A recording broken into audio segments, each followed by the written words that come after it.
All right, welcome to Raw Dogs Radio. Your host, Bay. It's been a minute, and I wanted to talk about the Shedeur Dylan Gabriel situation here. Actually, the Cleveland Browns situation here. Now, those of you who were with me during the whole draft process, all right, just to give the backstory here. I didn't like how the draft went until after the draft finally finished itself. All right. Hold on, sorry. Those of you who just finished watching me on my other channel had some things come in that I am so glad that they did, but hold on.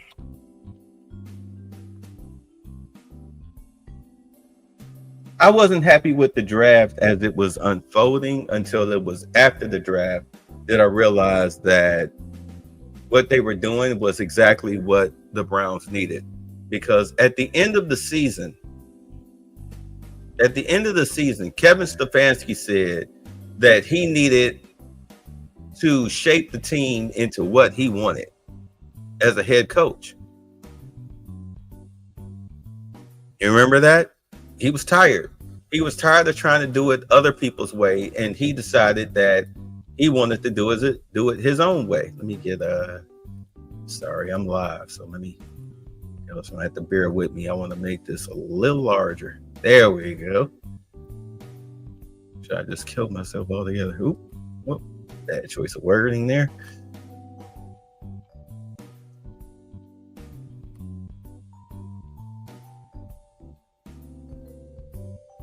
All right, there we go. That's better. I guess that's the best we're going to get it. So at any rate, so they drafted Mason Graham with the with their first overall pick in the draft because they felt they needed a run stuffer.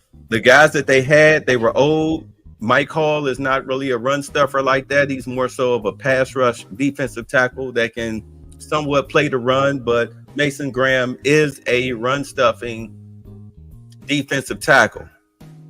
Sometimes it takes two blockers to stop him, which frees up Mike Hall, Myles Garrett, and whoever else they might have on the left defensive end to make a play.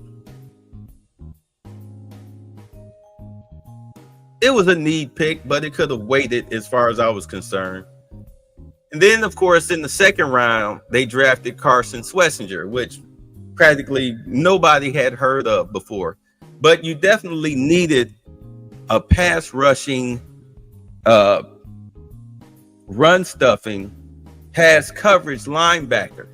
They view him as that.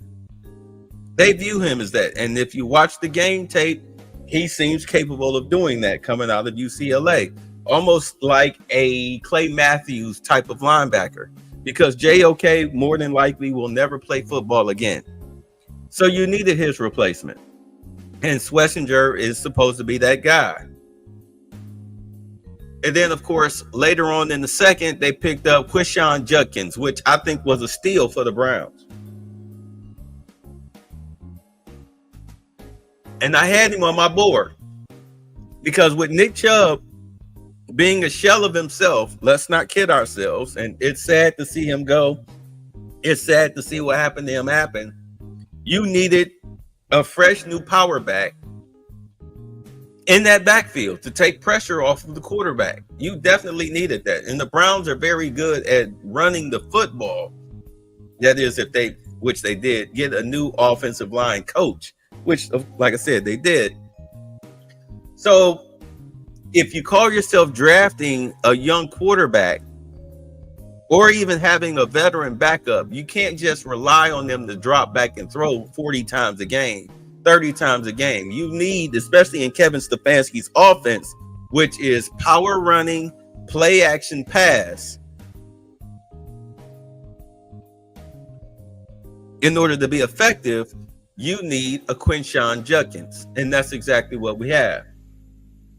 Harold Fanning Jr., selected at the top of the third for the Browns, another pass catching tight end. They'll teach you how to block, but you needed another pass catching tight end, especially when you're trying to run out of the 12 personnel. All right. So it was right around here when they picked him. That's when I understood exactly where they were going with the offense. This was on draft. This is during the draft as it was falling that weekend. And of course, in the third round, you got Dillon Gabriel, a project quarterback. You don't expect him to start on opening day. You just don't. You just don't. And I was like, okay, you look at his tape, you realize he may be short, but he's effective. He was effective against the Eagles. We'll get into that. He was effective against the Super Bowl champions, second and third string defenders. And do understand that the Eagles are very loaded. They have a lot of good depth. Their second stringers can start for a lot of teams in the NFL. All right. Let's not kid ourselves. And then they got Dylan Sampson in the fourth round. Dylan Sampson is pretty much him and Quinshon Judkins. You're looking at the Nick Chubb, Kareem Hunt 2.0, because he's also a power back. He may not be in the same class as Quinshon Judkins, but he's a step below him. And now that Quinshon Judkins, his legal issue appears to be cleared up, he can now come and sign his contract and get his butt in the camp. So Dylan Sampson has been trying to hold his own, but word out of camp is like, yeah, you need Quinshon Judkins. You need him in there because, I mean, we've seen what Kareem Hunt can do. Kareem Hunt was not a starter here in Cleveland. He was a complimentary back. Dylan Sampson, same thing. And of course, the Browns ended their draft class with picking Shedeur Sanders. Now, let's talk about this. Because even I said,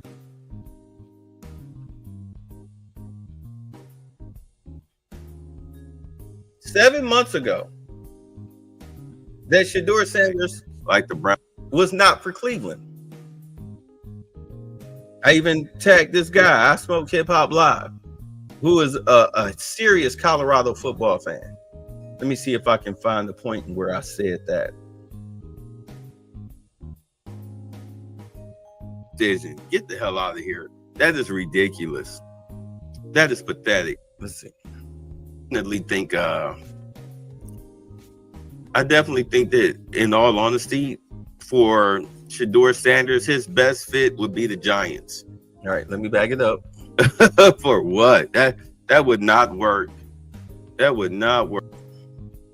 In all honesty, let's be honest. He's a gimmick player. I could see him maybe having more success in Carolina, where they could use somebody like that, or maybe even like San Francisco. Oh, okay. I know I was talking about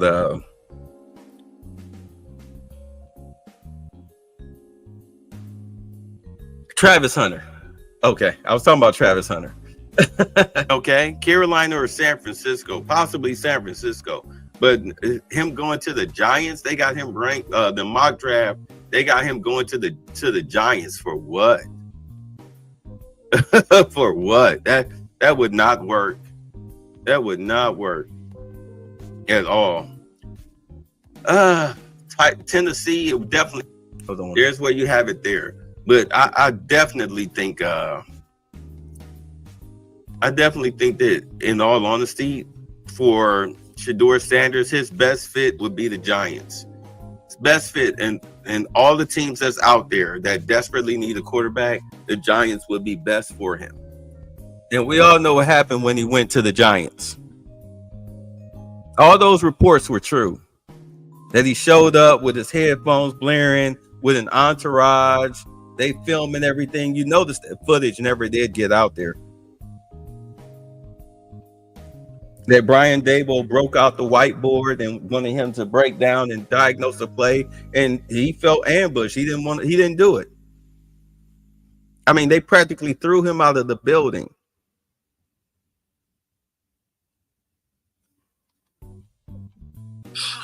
Wonder what that means. This is what kills me about that whole situation, though.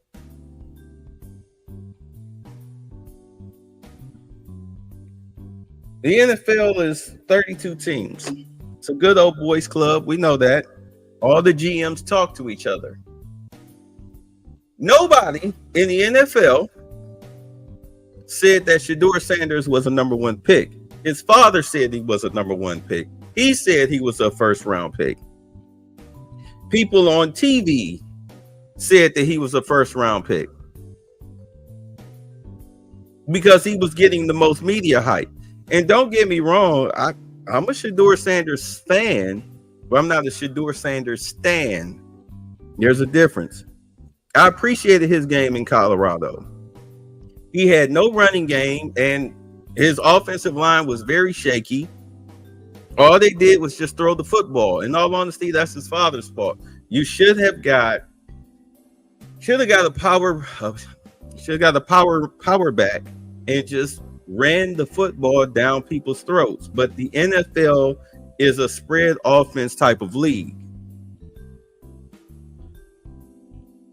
So that was the offense that he ran. Of course, he threw for over 4,000 yards. How do you not throw for 4,000 yards when you don't run the football in an 11-game season running the spread with an above-average quarterback? You should throw over 4,000 yards. But big games, he didn't win the big games.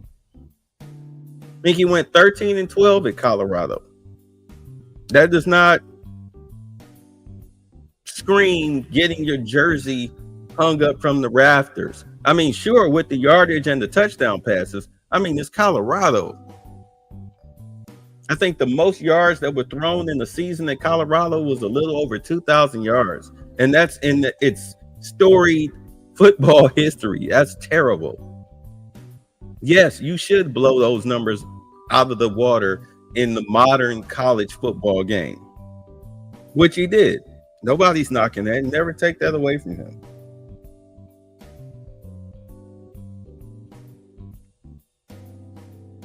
But how he handled that Giants interview, yeah, it destroyed his draft stock. We do know that the Giants, they took Abdul Carter, which I wish the Browns would have drafted as far as instead of Schlesinger. They should have grabbed him. They could have got a defensive tackle in the second round. But it's fine. It is what it is. But the Giants wound up trading back into the first round, and they drafted the quarterback that I wish the Browns would have taken in Jackson Dart. And as much as people want to scream racism, you knew the writing was on the wall when the Steelers passed on him several times. In fact, they took Howard, which would have been my second choice behind Jackson Dart.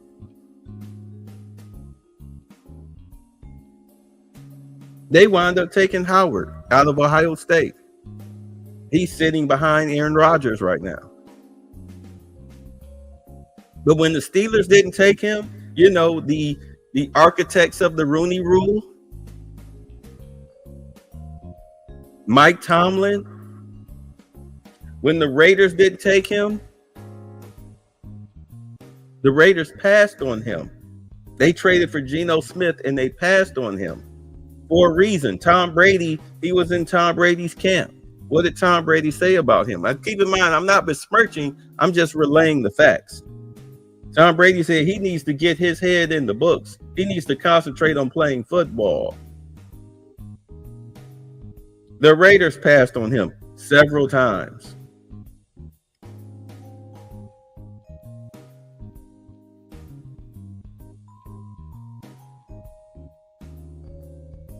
Outside of his play, here, I'll let it play. At least he would have a young star wide receiver all right, that catches everything. You've got a young running back. You've got a good offensive line. Got a good defense, and you've got a good head coach in Brian Daboll who holds his players accountable. So he would definitely be better off in New York. Definitely be better off in New York. Because most especially, I don't know if I mentioned this. I know I'm stopping it, but because I haven't heard this, you guys are watching this in real time like I am. That media situation, he definitely would have been able to handle it in New York. Be it with the Giants or the Jets. I mean, even the Jets passed on him. 3 teams that, well, actually 4 that he should have fell to, that should have drafted him. Giants, Steelers, Jets, Raiders. The Browns were a hot mess at the end of the offseason. No, I didn't want him to go to Cleveland. I'm 53 year Browns fan. Watching the parade of quarterbacks that come through here with their media craziness, Johnny Manziel, Baker Mayfield, Deshaun Watson. You goddamn right. I did not want Shedeur Sanders coming here. I mean, outside of how football operations in Cleveland are handled, which was piss poorly ever since since 99 when they came back.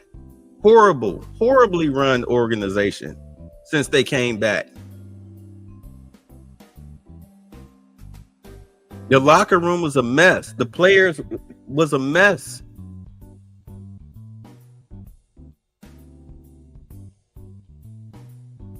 I mean, good Lord. We still have a problem at wide receiver. We only still have Jerry Jeudy to throw to, and now 2 tight ends. I mean, I understand that this new team is going to be a power running play action pass team, but you still need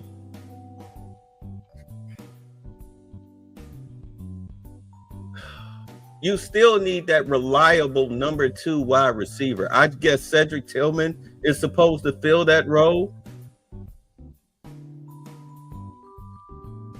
What, Jerry Jeudy is your home run hitter?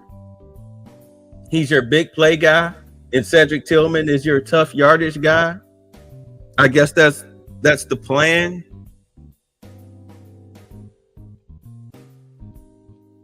You know, back when they had OBJ, who, by the way, Baker Mayfield. I mean,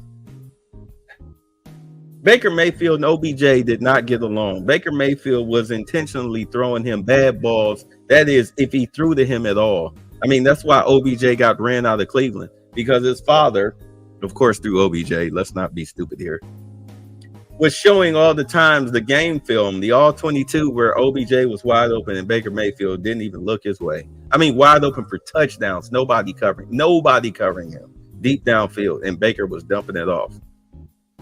I mean, it was no shocker that when OBJ was not in the game due to injury, all of a sudden Baker Mayfield was lighting it up.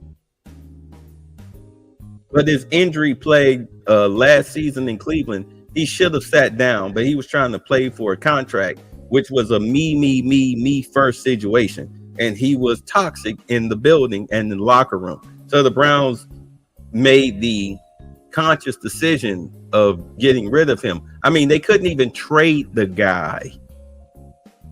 They eventually got a 5th round pick from the Panthers. Plus they had to pay eat his contract, a bulk of his contract, in order to get rid of him.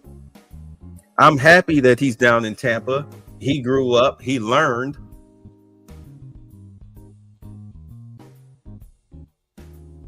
But it didn't help. It didn't help Cleveland. I mean, look, we got Deshaun Watson.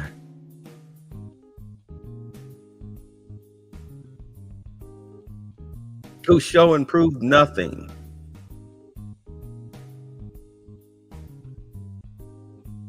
So now you want to throw Shedeur Sanders into this. not the Raiders, and definitely not the Jets. If I was the Jets players, I would be looking to get the hell up out of there, especially after learning that your GM and your head coach was fired because an 18-year-old kid made that decision. Get the hell out of here. That is ridiculous. Very. That is pathetic. I'm responding.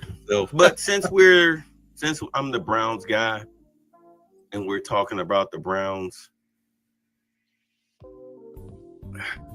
good Lord, when you really look at it, What me? when you look, At any rate,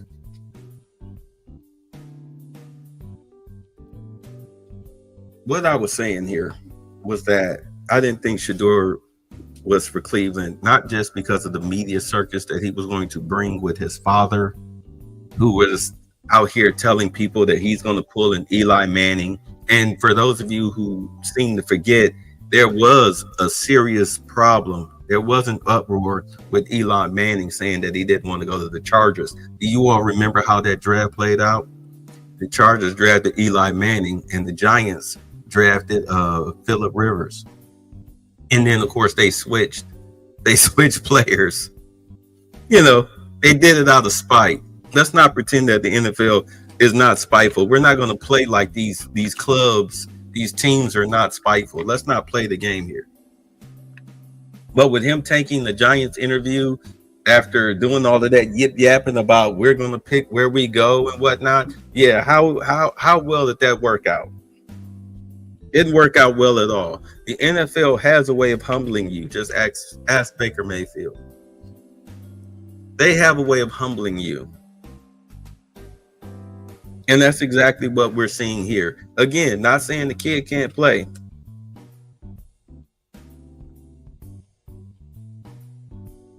But that's what that whole draft situation was about. It had nothing to do with racism. I mean, come on. The league is full of black quarterbacks. Andrew Berry is a black man. That's the GM. The Giants have 2 black quarterbacks on their roster, was looking to pick a third.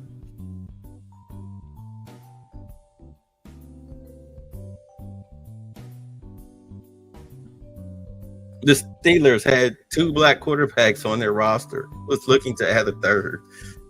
They didn't, of course. I'm telling you, those interviews, they can make or break you. They can make or break you. Dez Bryant fell down to the Cowboys because of how he responded to when he was asked a question about his mother being a former prostitute. I mean, because do understand, these NFL teams, they hire former FBI and former detectives as security. They dig all into your records. You may be insulted, but maybe you found out something you didn't want to know about your mom. I mean, I'm just saying.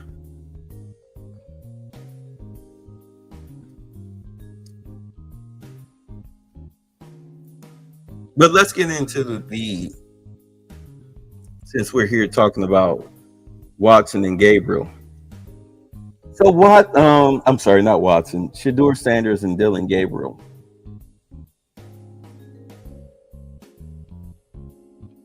Shedeur has shown flashes, so has Dylan Gabriel. Shedeur Sanders' first preseason game, as much as people are trying to say, oh, the Browns are trying to sabotage him. I'm sorry. When your other 3 quarterbacks, but really your other 2, because let's be honest, a lot of teams, and you've seen this preseason, a lot of teams are not putting their starters out there for fear of them getting hurt. When Brett Favre got clobbered way back in '98, he got clobbered by Bill Romanowski, who was a Denver Bronco at the time. Favre was still with the Packers. A blindside hit. It looked like he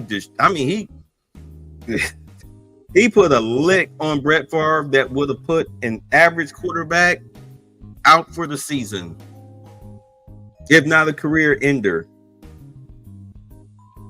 That was one of those NFL highlights hit reel type of hits in the preseason. A lot of teams started pulling their starters. They didn't play their starters, and it pissed off a lot of season ticket holders. Pissed off a lot of them, because when you buy season tickets, they also make you buy preseason games. So if you're going to be spending all of that money on, at first it was 4, but now it's 3 preseason games, you expect to see the starters for at least a quarter to get a, you know, your fandom hyped up. And then after that, you're pretty much just evaluating talent and walking around the stadium, you know, things you don't normally do during a regular season game.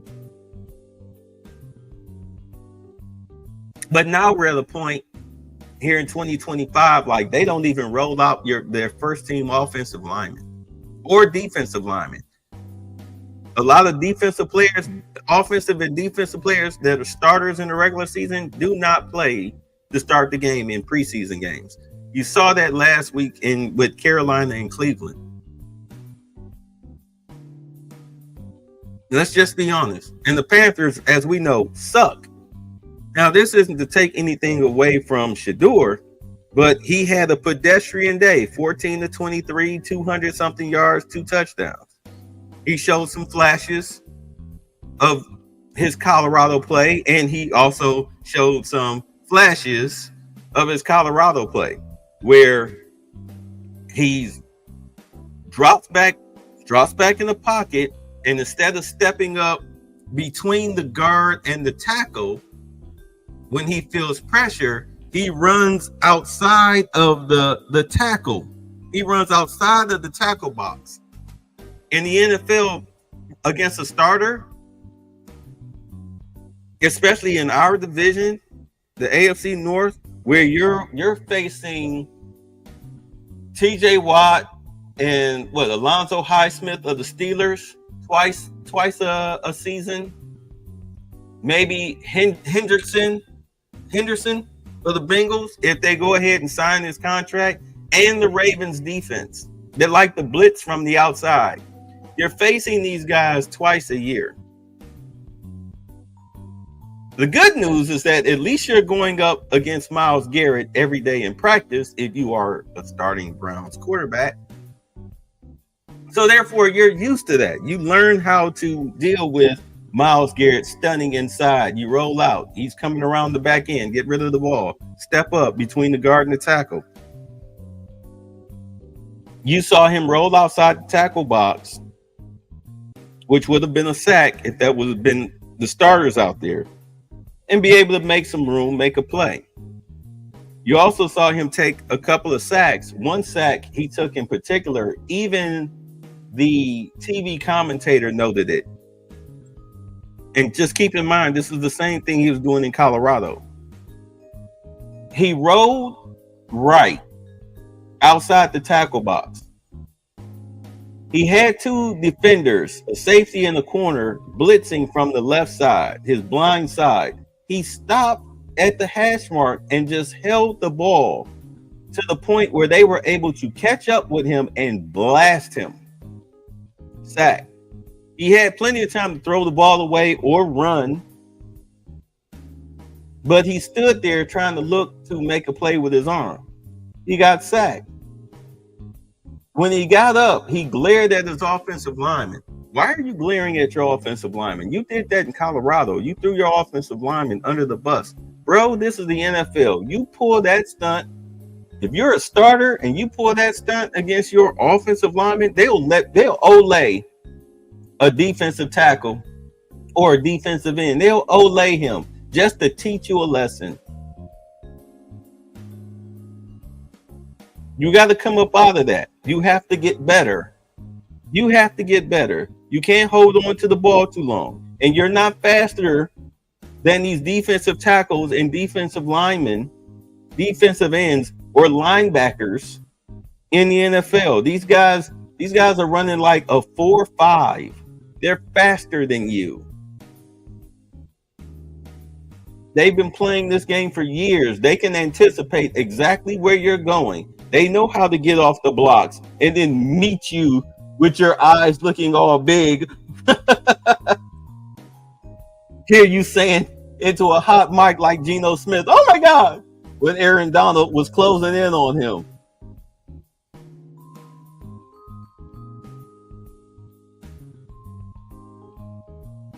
Luckily, the Browns hired a quarterback coach that can help you get over that. They can help you get over that. So that way you're not getting killed out there. Learn to slide, throw the ball away, take what the defense gives you. But luckily, you are just like Dylan Gabriel. You're in an offense that is predicated on the run. They're predicated on the run first. That's how you help develop a young quarterback.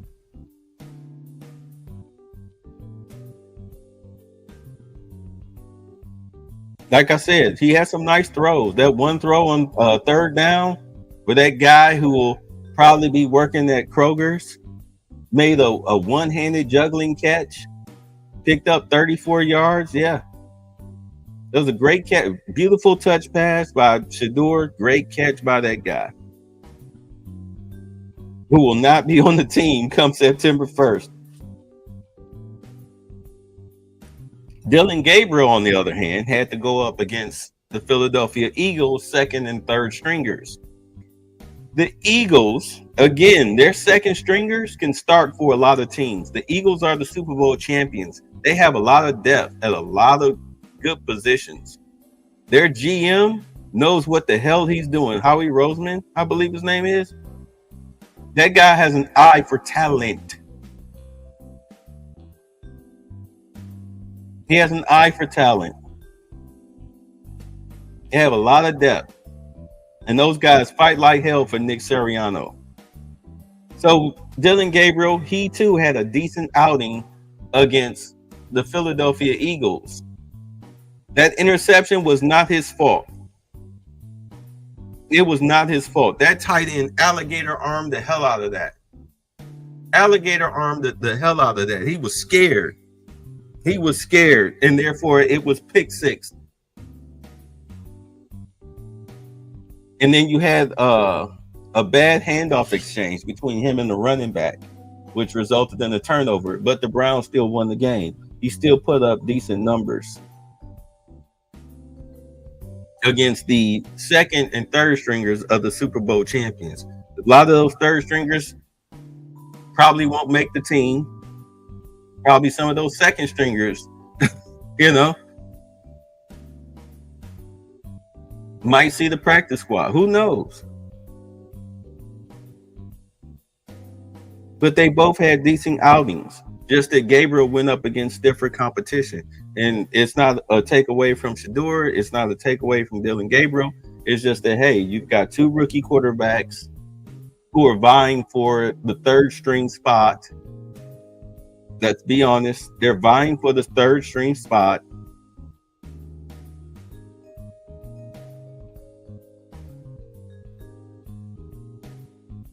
They both had different. They both had pedestrian outings against two different teams in two different environments.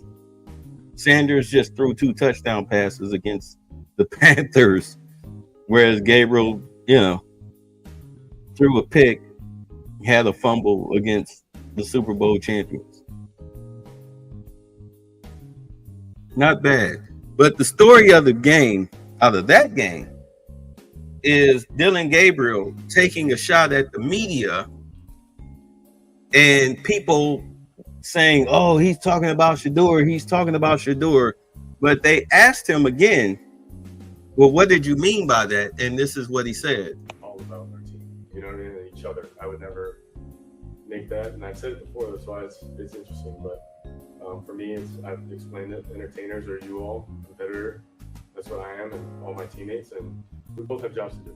So that's it. When you were asked what he said, all about our team, you know what I mean, and each other. I would never make that, and I've said it before. That's why it's interesting. But For me, I've explained it. Entertainers are you all, competitor. That's what I am, and all my teammates, and we both have jobs to do. So that's it. Right. And they turned this into a whole, oh, he was saying that about Shedeur. He backpedaling. No.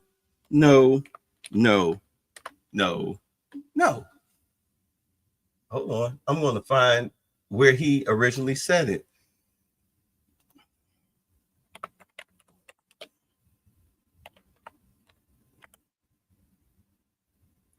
Uh-oh.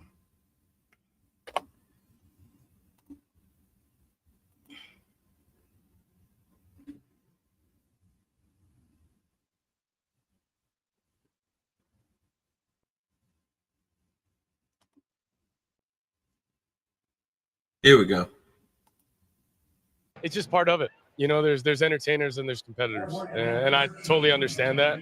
And my job is to compete, and that's what I'm focused on doing. Of course, we're doing this mid-game, but you know, it's something that I'll get used to, and just want to be the best team that I can and create an environment where we can all go do our best work. That's all. Yeah. Because he understands that the media is in the entertainment business. This is why they do these mid-game interviews and everything. It's for entertainment. Coach, tell me, we're going into the locker room for halftime. Tell me what your team needs to do in order to have better success in the second half. Chick, we need to execute. That's what the coach say. Well, we need to execute. We need to watch out for they like, but dude, I don't have time for this. I would rather be in the locker room preparing my team for the second half. I only got 12 minutes, but I have to stop and talk to you for at least 30 seconds. Dillon Gabriel's not used to this. He understands that sports media is entertainment. How was that a shot at Shedeur when Shedeur he's not even dressed? Matter of fact, he's injured right now. He's not playing next weekend. He's nursing an injury. What is it about Shedeur being on the sidelines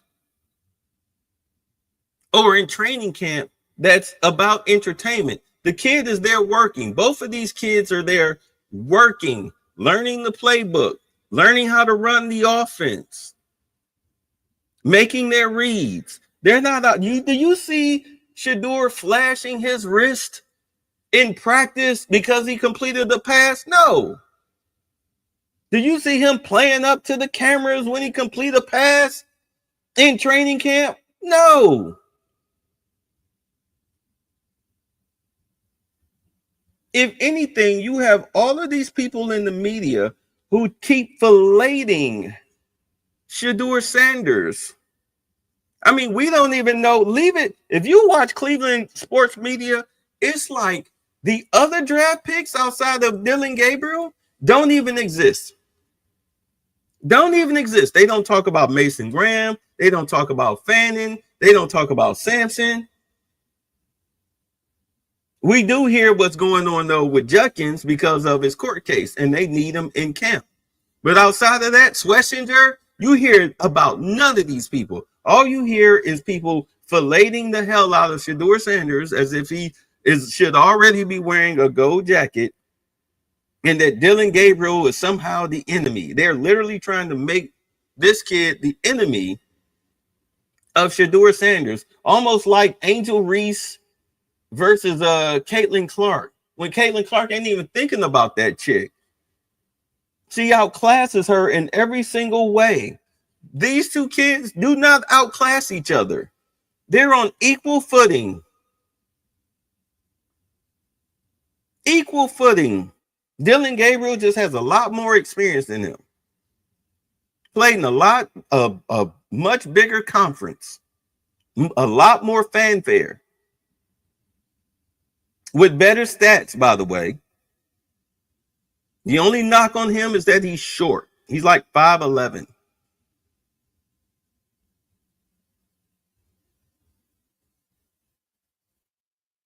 RELAX. We've been here before with quarterbacks that grab a lot of media attention, that are flashy.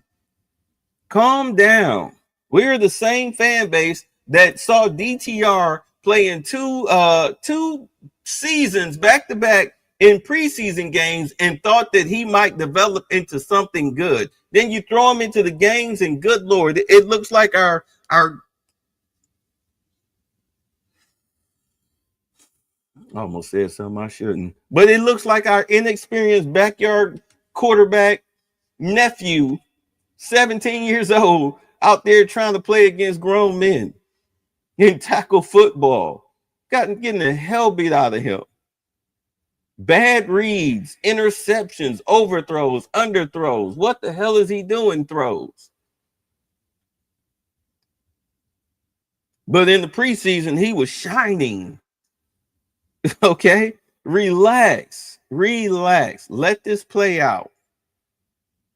We'll see what he could bring to the table. And fortunately, Shedeur Sanders told his father to stay away. Stay out of Browns camp. Don't come out here. Stay where you are. Concentrate on Colorado football. Let me be a grown man, hold my own nuts, and go to work. Unfortunately, Deion had to go through bladder cancer, so he couldn't be there. I wish him a very speedy recovery. So unfortunately, it worked out for the better. Let your son earn his spot. But this Cleveland media and people outside the Cleveland media, man, if I was Shedeur Sanders right now, I would come up with my own line of a chapstick, some platform shoes, some male silk boxers with my face on the crotch, you know, maybe like some tight form-fitting t-shirts, you know, some nut hugger shorts, some open toe flip-flops, maybe a man bag. Because the way that these dudes just act like they just, oh my God, they're like worse than Taylor Swift fans. You might as well make money. And knee pads. I would definitely market some knee pads. Even a lubricant. some man wipes. The way these people are filleting him, it's ridiculous. Everything is racist. Everything, they're trying to do this, they're trying to do that. Relax. Nobody was taken higher than 5th out of that Colorado program outside of Travis Hunter, who has his own struggles out there in Jacksonville. Kid can't tackle worth of crap. And I don't even know why Jacksonville even bothered to take him when you need another dynamic receiver for the Jaguars, not some gimmick player. Travis Hunter would be good for like maybe Kansas City or the Eagles, you know, a team that's already stacked, that's not struggling. Maybe we can put you in at punt returner or something. Maybe we need a nickel corner. Look, can we put you in at nickel? Maybe we'll run you on some third down packages where we need 5 wide. You're not the reincarnation of Deion, bruh. You out here missing tackles. You barely running routes. They got you running little 5-yard outs and everything. Because you're not that type. This is not Colorado. You're not playing up against guys who will be driving beer trucks once they graduate from college. This is the NFL. Stands for not for long when you don't produce.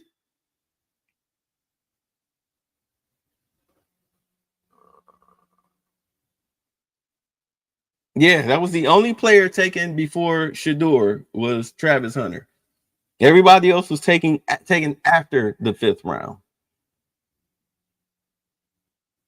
Jimmy Horn Jr. taken in the 6th round by the Panthers. And he's not a starter. I think they got him returning kicks and punts.